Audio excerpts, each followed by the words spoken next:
to the Cheesy Sasquatch. Moving over to the hardwood here, we have the NBA Finals kicking off tonight. It's going to be a great series here. The Warriors took care of the Dallas Mavericks earlier last week, and just a few days ago, the Celtics go on the road in Miami, take care of the Heat to advance to the NBA Finals. Big moment for Jason Tatum, Jaylen Brown, that squad of Celtics that have been around for a handful of years now. They've gotten close a few times, but they finally get over that hump. Al Horford finally gets a shot at a ring after being in the league for a really long time. And on the other side, Golden State Warriors, this is not unfamiliar territory for them.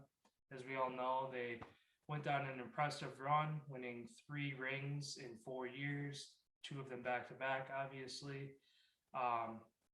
Went in a little bit of a lull with injuries to Steph, Clay, just some shifting around with that team that kind of kept them from what they were able to do with the dynasty that they built a few years prior. For this series, I think it's a great matchup. Kind of looking at the ESPN analytics, the index or BPI, whatever the percentage that the people come up with for that is lean towards the Celtics, very heavy. Last I checked, I believe it was 86% is on the Celtics to win this series, leaving obviously the Warriors as underdogs, despite having the 7-game advantage, with the series starting first 2 games in Golden State, and then obviously that game 7, if it gets that far, we'll be back in Golden State for kind of that advantage being the home team there. So I guess kind of from both sides.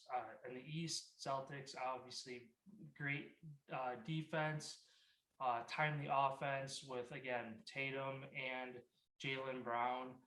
They got some good corner shooters as well. But it's going to be their defense that's going to carry them through this NBA Finals. And then obviously on the other side, while the Golden State offense is a little more known than their defense, both their offense and their defense were basically top 5 throughout the entire season, if not 1 or 2 for the majority of the year, without really ever falling out of that. So their defense, as much as it gets overlooked, they are statistically one of the best defenses in the league. So it's going to be interesting to see kind of, I guess, on Golden State's side, which side of the ball kind of takes over the game, whether it is the offense or the defense.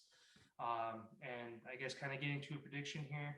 Interestingly enough, years ago, got myself a Curry jersey, figured I'd throw it on for this this episode, this little segment here, just as kind of a little tribute to the Warriors.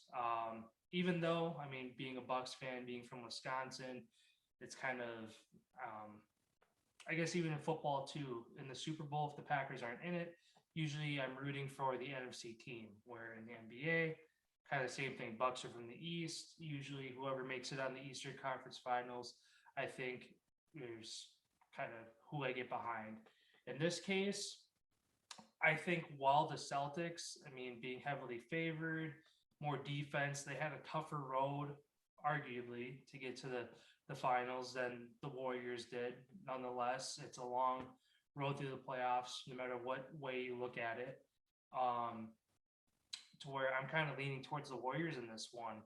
I think that while they had just a couple years to kind of figure things out, get healthy, last year when they lost in the playoffs, actually the play-in, I believe, to the Grizzlies, Steph said, "You don't want to run into us next year." And I mean, he was right by that. Made it through everybody in the Western Conference.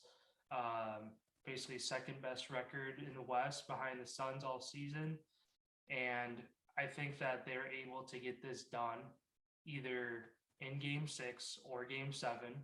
I think it is going to go the distance. I don't think we're going to see a sweep or even 5 games for that matter. obviously first two games is a big part of it. If the Celtics can steal one on the road, game one or two, that that's obviously a good start to try to get to that game five, game six territory for them. If the Warriors take the first two games, bring a lot of momentum into Boston, that game three becomes extremely pivotal because, as we know, at least in NBA Finals history, I believe NBA playoffs history, there's only been on one occasion that a 3-1 lead was blown. Interestingly enough, the Warriors to the Cavaliers in 17 or 18, which one of those 2 years. But a 3-0 deficit has never been done. I don't think in any professional sports at the highest level, World Series, NBA Final, Stanley Cup Final, whatever it might be, best of 7 series for the championship. A team has never come back down 3-0. So obviously, game one is, the most important game at this time of the year. The most important game is the next game. So, which is again Thursday night here. So, I'm gonna say again, just kind of reiterate, Warriors in 6 or 7. I'll be kind of breaking down probably 2 games at a time, maybe a game at a time, kind of going through the NBA Finals here, kind of recapping the game, some takeaways, some weak points of each team, some strong points of each team, and kind of maybe give game 2, game 3, game 4 prediction, and keep going all the way through. But yeah, let me know down in the comments what you guys think. Who wins? How many games? Who do you think is going to be Finals MVP? Throw everything you got down in the comments. I'm definitely interested to see what way you guys are kind of leaning. We have, West Conference versus Eastern Conference, but as far west as you can get, so basically as far east as you can get. So when the travel happens during the series, each team is basically going to the farthest point across the country that they can go. So it's going to be interesting to see kind of how the country is divided.